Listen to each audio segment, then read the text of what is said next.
2 weeks for some. And even at the 3-year mark, many people felt this relief. Rinvoq can stop joint damage, and in PSA, can leave skin clear or almost clear. Rinvoq can lower ability to fight infections. Before treatment, test for TB and do blood work. Serious infections, blood clots, some fatal. Cancers including lymphoma and skin, serious allergic reactions, GI tears, death, heart attack, and stroke occurred. CV event risk increases in age 50 plus with a heart disease risk factor. Tell your doctor if you've had these events: infection, Hep B or C, smoked, are pregnant, or planning. Don't take if allergic or have an infection. Done settling? Ask your rheumatologist for Rinvoq. And take back what's yours. AbbVie could help you save.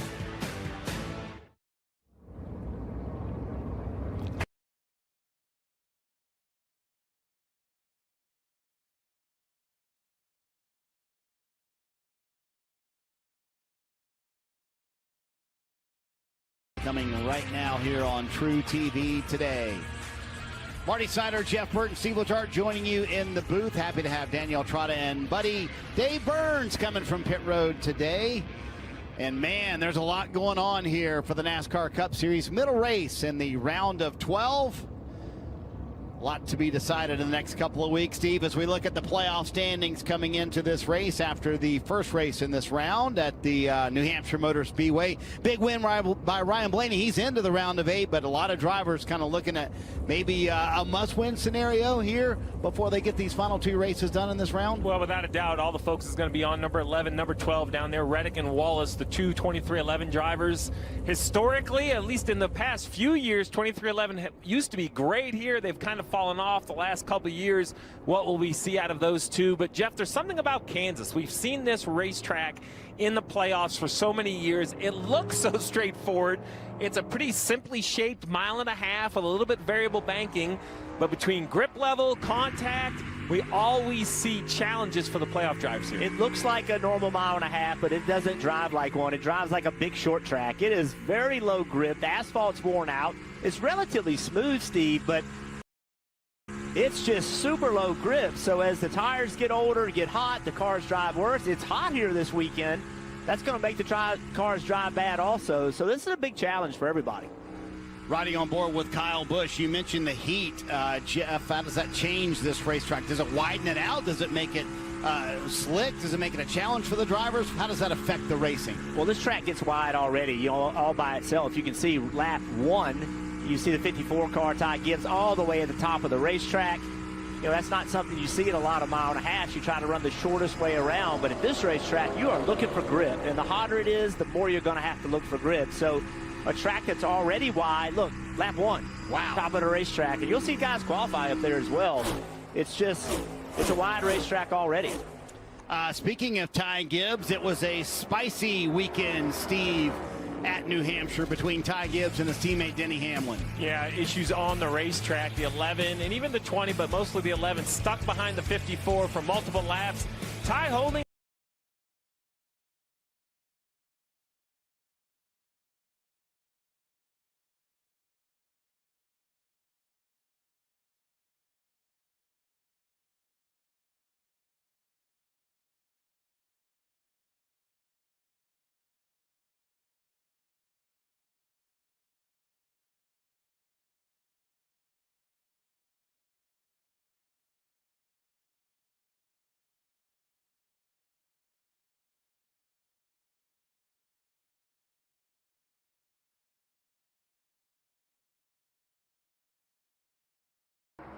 Can it upend this championship run? Can it become another distraction that Denny Hamlin has to deal with? Now, look, Denny Hamlin has done an incredible job of dealing with distractions, but this is another one to add to the list. So where do things stand today? Here was Denny Hamlin in the media center just moments ago.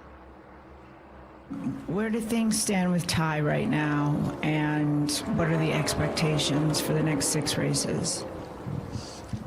Yeah, I think they're in a good place. You know, we had some meetings this week. I thought they were all productive meetings, but obviously the guts of that, you know, obviously going to need to be confidential. Bob Hawkers, Fox Sports. If you want to talk about what was said, can you say, like, did all the drivers get to speak, and then you had asked for leadership to kind of step in? Do you feel like they did that? Yeah, all the drivers had an opportunity to speak and try to come up with a plan, and I think we did our best to come up with one. That's it. That's all I have. Sorry. Well, no. Is there anything after 5 or 6 days that you feel like you should have done differently at New Hampshire? Yeah. Well, I mean, certainly, absolutely. I think that I definitely got hotter under the collar. It went too far on my end, and certainly there's things that I wish I could have done a little differently. Steve, what was your takeaway from that? What did you learn from what Denny had to say in the media center? Well, it seems like a veteran driver that wasn't going to say a whole lot of anything. He confirmed that there was a meeting. I agree. I mentioned last week, and I still believe this, that I think this is a much bigger conversation than just Ty Gibbs and Denny Hamlin. I think it could be that way if Ty Gibbs was just another driver, but he's also the grandson of the team owner. And the other 2 drivers are also in the playoffs. So they have 3 playoff drivers, 1 non-playoff driver. The non-playoff driver is Ty Gibbs. What are the rules of engagement? Jeff, I don't think you and I need to know, or perhaps even should know, but as an organization, I believe it's important that the 4 drivers racing under one banner knows what's allowed and not allowed. And from Denny's comments, I can't tell you. I don't have any more clarity, but then again, I guess I'm not owed clarity. We'll see how they race on the racetrack. Well, I think that's a great point. A lot of conversations happen behind closed doors. You and I have been part of those conversations in regard to the teams that we drove and raced for. And things like this don't always get fixed in public. Sometimes it's better to fix them behind closed doors. But I'd be honest with you, to be clear, I didn't win 3 Cup championships and 3 Super Bowls, to be 100% clear. That's a good point. But I just believe, as good of a leader as Joe Gibbs is known to be, he's got to be the guy that says, this is how we're going to do things. I'm all for the drivers being part of that role, right? But you can't. Somebody's got to be the boss. And if you have drivers that have different opinions, now who's going to be the boss, right? And so leadership in these situations matters. And I'm sure Joe Gibbs, like I said, he has proven that he is a leader and he knows how to lead people. So I'm not doubting him, but I would have loved to hear Denny say, yep, Joe got us together and he got us all lined up and we're going to do it like this from now on, right? But we didn't hear that. But I'm going to give Joe Gibbs the benefit of the doubt. He has earned it. Well, and to that point, Denny did say midweek, and Bob Pockris mentioned that, hey, you said you wanted management to step in. Coach Gibbs, after the race, said, I'm going to let the athletes worry about this and let them decide how this goes moving forward. So we'll see how it plays out. I don't think anything plays out on track, Jeff. And I think it'll all be handled behind closed doors. I don't think, I'm not willing to predict anything will play out on track. I'm not willing to predict that. I'm not willing to predict anything. I'm not either. And, the reason why is because, and we're going to get to practice here in just a minute, but the reason why is because on Sunday, we watched this happen. We watched it happening. And when Denny Hamlin entered turn 3, the corner before the 54 got spun out, that was it. That was the signal. Hey, man, I've had enough. I have run you up the racetrack. We've been dealing with this. At that point, Ty should have known, okay, that's it. He's had enough, and Ty didn't know that. Ty drove it into turn 1 just like he had. So there was a miscommunication on that day, and it has played out into the week, it feels like to me. Back to our regularly scheduled programming, which is Cup Series practice. And should we be surprised, Steve, that Chris Buescher is quickest? I mean, finished second here to Kyle Larson last year, knows how to get around Kansas awfully well. Yeah, I mean, I think for the 17 and all of RFK, they're just kind of disappointed at this point. They aren't in the middle of this playoff battle. Their growth from 2 cars to 3, I think, was very successful with the 3rd car, but it definitely maybe took something away from the first 2. So they have this finish of the regular season day, finish of their season to try to get some momentum heading into next year.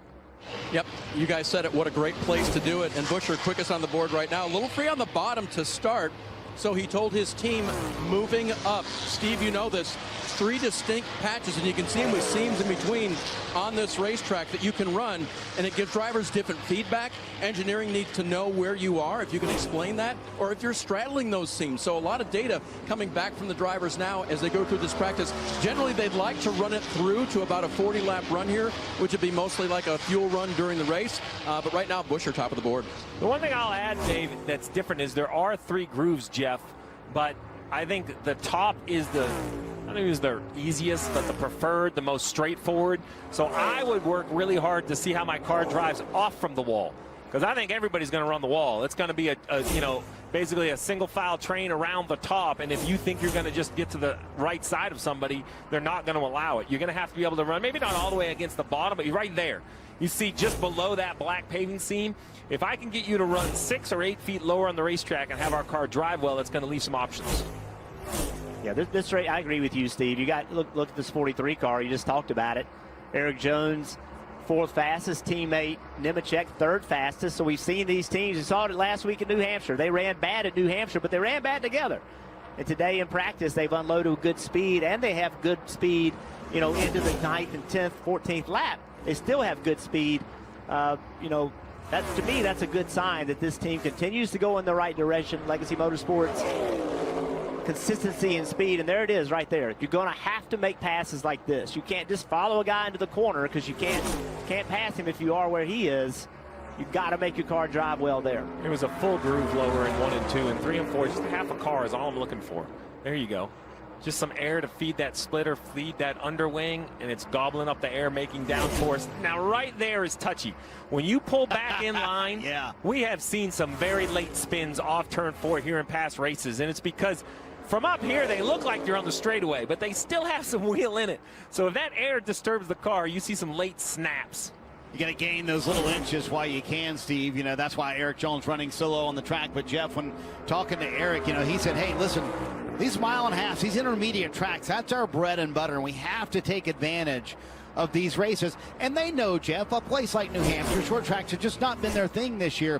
But this track, this has been where Legacy Motor Club has been so good. Yeah, and I would also say if you're a younger team, right, and this team continues to grow, major step forward this year, I think you're best to focus on something, right? If your strength is on 1.5 miles, it's easy to say, well, we got to get better on short tracks. We can focus on short tracks. Well, for a team that's growing, sometimes it's better to just keep pushing the chips in the center of the table. Like, let's keep working on this. Yeah. In the offseason, we're going to try to focus on the shorter tracks. It's very difficult to get better at everything. It's a difficult thing to do, but again, this team is certainly headed in the right direction.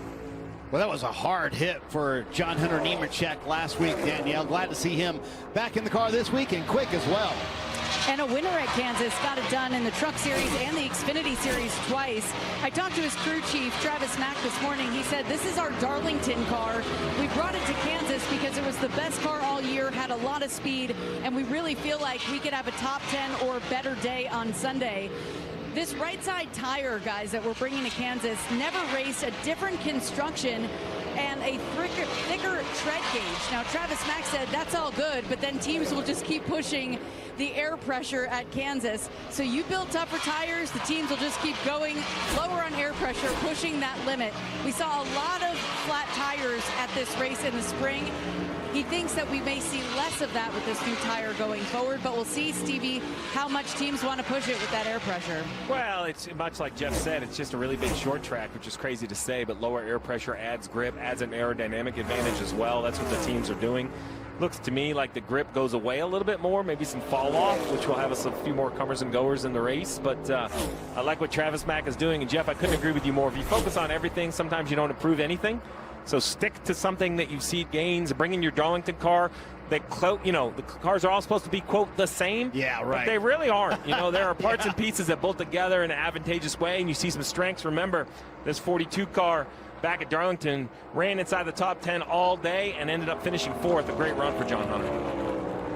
3rd quickest so far for John Hunter Nemechek. We talked about that hard hit last week. Well, here it was. John Hunter getting loose in 3 and 4. Big hit there in the middle of the corner. Glad to see that he was okay after all of this and answering this weekend here in Kansas with a quick run so far here in the practice session. Man, every time you look at it, just seems to be tougher for John.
to 15th place team, kind of taking that next step. Every step up the rungs a little bit more difficult, isn't it, Steve? As you climb the mountain, it gets steeper near the top, and it starts kind of right away. And it starts with getting out of this first group and into the second group of practice. Yeah, I believe that, you know, these are basically broken down on performance last week, points, and a few other things. But being in the second group is an advantage, both in information, accurate track conditions, qualifying conditions. It's a little bit like quicksand, and once you fight your way out, you don't want to fall back in. And I think the 38, as we see again today, is a top car in this group.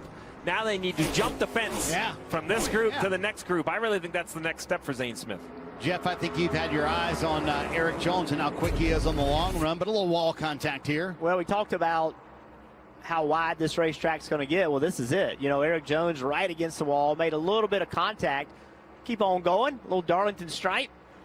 You know, and this is the kind of place that you think about Darlington. Like, he's really, really fast at that racetrack. You have to be comfortable right against the wall. And here he is at this racetrack, fast again. And that's where you're going to have to be. You're going to have to be right against the wall, inches away from it. He's comfortable doing this. And you also have to be willing to do what he just did. Like, you're going to make contact with the wall every now and then. If you're running up there as close as you need to, you're going to overstep the bounds just a little bit. And then you just get that okay? straight. Yeah, it's fine. There's nothing wrong with that. He'll run all day long.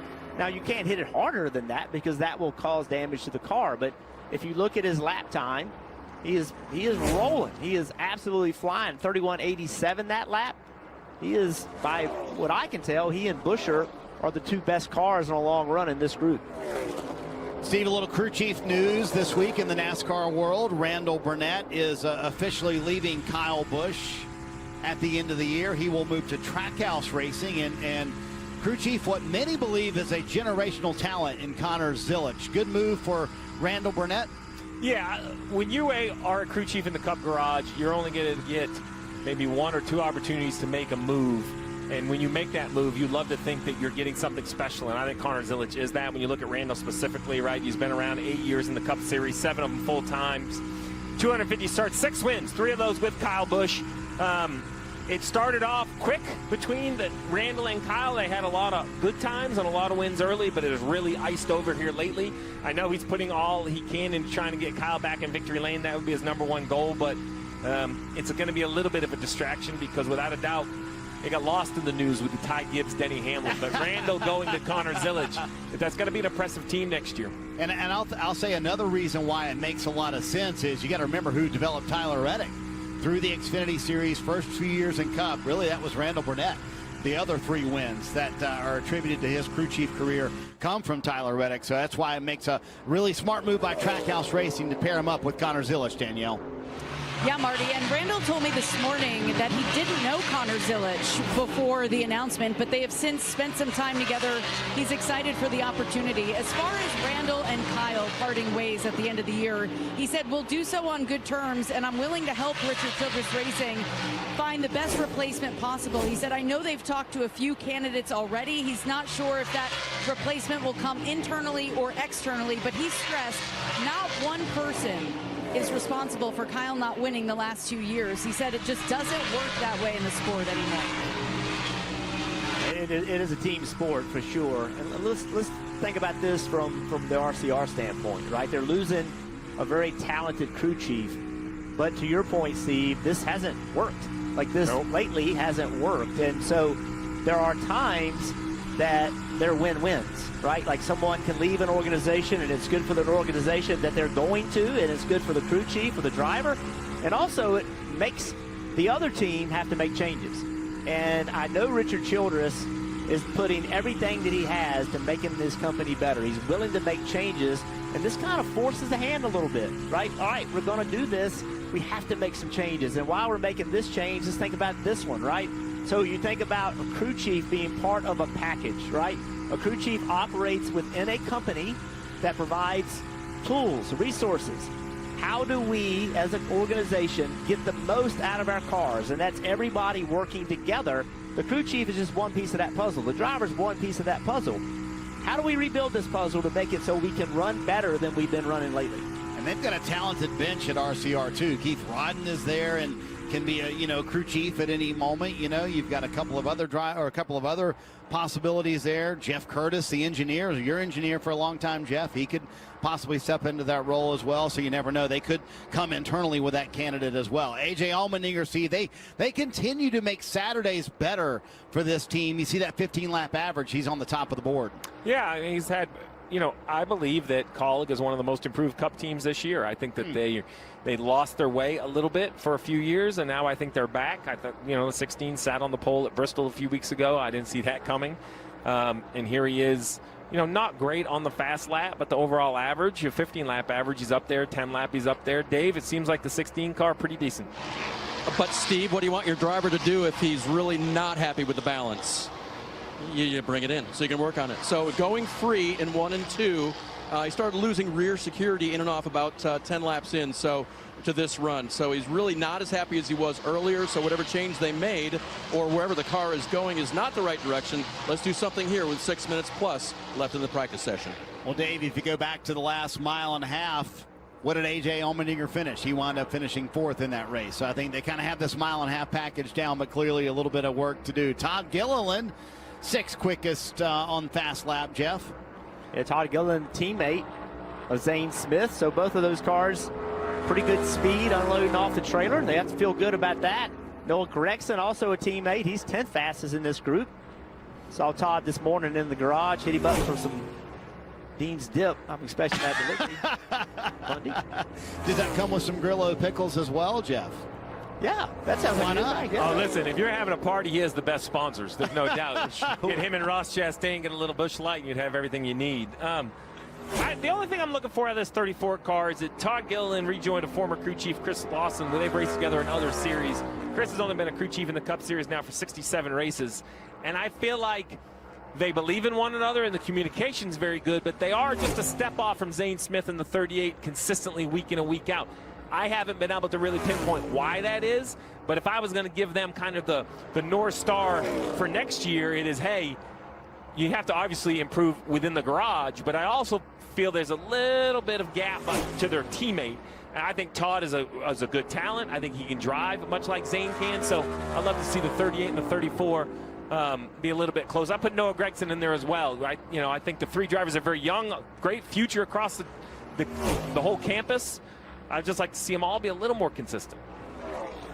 Tell you what, Jeff, for a while last weekend, I thought that was going to be Shane Van Gisbergen's best ever oval. I mean, his best start at New Hampshire came last week. He started 10th in that race. I mean, he legitimately ran, 5th to 7th for a large part of that race and then got taken out in a wreck that was not his fault.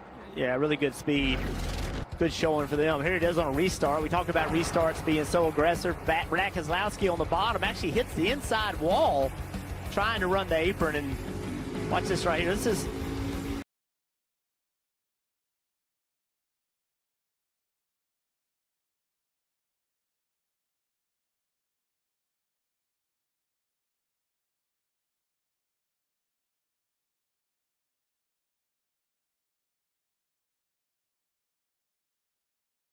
next thing for the 88 is he needs to run consistently a little bit further up so that they race him that way. What I mean by that is when you go to a road course, people almost concede a position to the 88 because he's coming through with such ferocity. You just know he's going by anyway, Jeff, right? Now you take somebody and you kind of put him up there where he deserved to be running, but I feel he gets raced more aggressively because everyone's like, I don't have time for him to figure it out. I'm going to kind of shove my way by. I just think there's no way to speed that up. That is just a time over distance proposition. You just have to kind of show up in the picture more times than not, and I think people start racing you with a little bit more respect. I can't believe we made it this deep into an SVG conversation and never mentioned the Roval once, which is next week. Possibly win number 5 coming next week for SVG. There's 12 drivers left.